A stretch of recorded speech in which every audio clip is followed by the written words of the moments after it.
Hello दोस्तों, तो आज की हमारी मूवी एक एंथोलॉजी की मूवी है जिसमें हम बहुत से करैक्टर को देखेंगे। इन सभी स्टोरीज को एक ही होस्ट कर रहा होगा और हर करैक्टर में हमें एक नई सीख मिलेगी। तो पहली कहानी स्टार्ट होती है तो हम देखते हैं बर्ड और उसकी वाइफ नोरा को, जो कि अपने घर पर अपने दोस्तों के लिए एक गेम मैट रखती है। सभी वहां पर गेम्स खेलकर और पार्टी को बहुत एंजॉय कर रहे थे। वहां पर बर्ड के दोस्त ये कह रहे थे बर्ड दैट्स व्हाट शी से, लेकिन बर्ड को समझ नहीं आ रहा था कि ये शी कौन है। वो इस शी के बारे में अपने दोस्तों से पूछ रहा था, लेकिन वो तो इसको देखकर शॉक हो गए थे कि शी कौन है। बड़ को ये क्यों नहीं पता। अब पार्टी खत्म होने तक शी कौन है, बड़ इस बात को लेकर बहुत परेशान था और रात में वो अपने लैपटॉप पे शी को भी सर्च करता है, लेकिन इंटरनेट पर भी उसको कोई भी जानकारी नहीं मिलती है।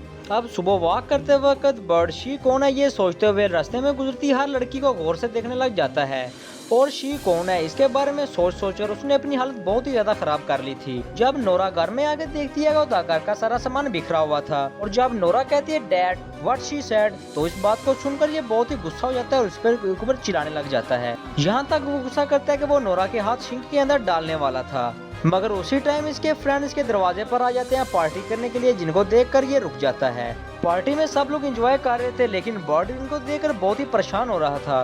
बर्ड एकदम उठ जाता है और लड़की का मास्क पहनकर इनके सामने आ जाता है। ये सब कुछ देखकर नोरा और इसके दोस्त बहुत ही परेशान होते हैं और हैरान हो जाते हैं। इसकी ये हालत देखने के बाद नोरा 911 के ऊपर कॉल कर देती है और पुलिस के साथ कुछ एम्बुलेंस भी लेकर आ जाते हैं। इधर एम्बुलेंस के अंदर डॉक्टर दो बोलते हैं दैट्स व्हाट शी सेड, जिसको सुनकर इसका दिमागी संतुलन बहुत ही ज्यादा हिल जाता है और बर्ड बहुत ही जोर से चिल्लाने लग जाता है। और गाइस यहीं पर पहली कहानी एंड हो जाती है। तो गाइस दूसरी स्टोरी स्टार्ट होती है एडना से, जो कि अपनी लाइफ में बहुत ही अकेली थी। एडना को हमेशा से यही चाहत थी कि उसके पास कोई उसका बॉयफ्रेंड हो जो कि हमेशा इसके पास में रहे। एडना के सारे दोस्तों के बॉयफ्रेंड भी थे।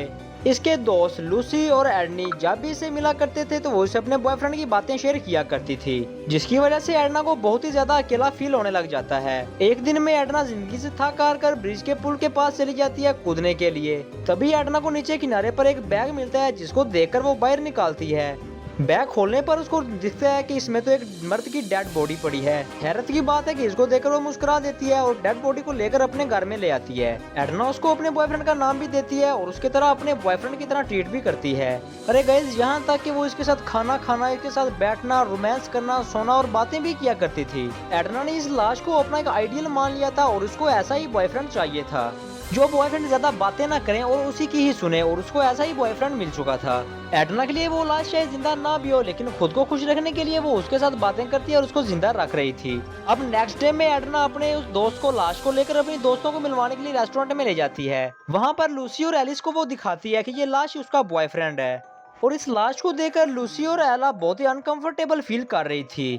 लूसी बहुत ही नॉर्मल बात करने की कोशिश कर रही थी और एडना का दिल रखने के लिए उसके बॉयफ्रेंड से बातें भी कर रही थी। अरे यार बाबा, एडना का तो यही कहना था कि ये एक बड़ा शर्मिला बॉयफ्रेंड है, इसलिए वो ज्यादा कुछ नहीं बोलता। अभी उसी लाश का सर नीचे गिरने वाला था। लूसी और एलिस को देखकर बहुत ही घिन आने लग जाती है। लूसी तब एडना को समझाती है कि ये एक जानी सिर्फ लाश है, जिसकी वजह से अकेले पर रहने की वजह से तुम्हारे जिन पर बहुत ही असर हुआ है। तुम्हें एक डॉक्टर के पास जाना चाहिए और अपना इलाज करवाना चाहिए। मगर भैया एडना को तो यूं लगता है कि इसके पास इसका बॉयफ्रेंड होने की वजह से ये बहुत ही जेलस होती हैं। एडना उनसे नाराज हो जाती है और उस लाश को लेकर वापस चली जाती है।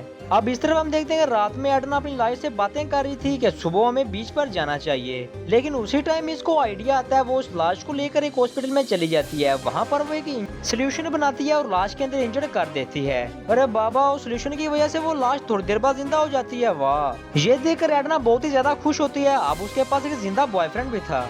तभी वो लड़का इसको बताता है कि मेरा नाम साइडर है और आइंदा से उसको साइडर ही बुलाना पड़ेगा, और साइडर को जो निकनेम दिया था उससे वो अब नहीं बुला पाएगी। इसके बाद दोनों एक रेस्टोरेंट में जाते हैं, जहाँ पर एडना को ये भी पता लगता है कि इन दोनों की पसंद अलग अलग है। साइडर की बातें अक्सर एडन समझ नहीं पाती और रात में वो उसके साथ में डांस कर रहा था और सॉन्ग अपने मुताबिक के सुन रहा था। और अब एडना को साइडर की बातें बहुत ही इरिटेटिंग लगने लग पड़ी थी और डांस करते हुए ही इसको चाकू इसके अंदर घुसा देती है और उसको सुबह एक पैकेट में बंद करके उसी समुद्र में फेंक देती है। और यहाँ पर हम देखते हैं कि एडना को अपनी खुशी के लिए किसी की जरूरत नहीं थी। तीसरी कहानी के स्टार्ट में हम लोग जिनी और ग्रीस को देखते हैं, जो दोस्त एक स्टोर लूटने के लिए जाते हैं और वहाँ पर लोगों को गन दिखाकर सामान लूट रहे थे। फिर कहानी 1 महीना पहले दिखाई जाती है, जहाँ पर ये तीनों दोस्त इकट्ठे मिलकर खाना खा रहे थे। वहाँ पर एक लड़की थी जो ग्रीस को पसंद आ गई थी, लेकिन अपने दोस्तों के कहने पर वो इसे बातें नहीं कर पाता। बचपन में ग्रीस के साथ में एक वाकया हुआ था, जिसको मद्देनजर रखते हुए इसके दोस्त इसको डराने लग जाते हैं। लेकिन इस बात को लेकर ग्रीस डर नहीं रहा था, और इधर हम देखते हैं कि एक से एक लोगों को मार रहे थे, लेकिन ग्रीस इनको ये रोक रहा था कि इनको मत मारो। तभी वहाँ पर पुलिस आ जाती है, ये सब लोग वहाँ पर छुप जाते हैं। ये सब कुछ जिमी ने ग्रीस के डर को खत्म करने के लिए किया था।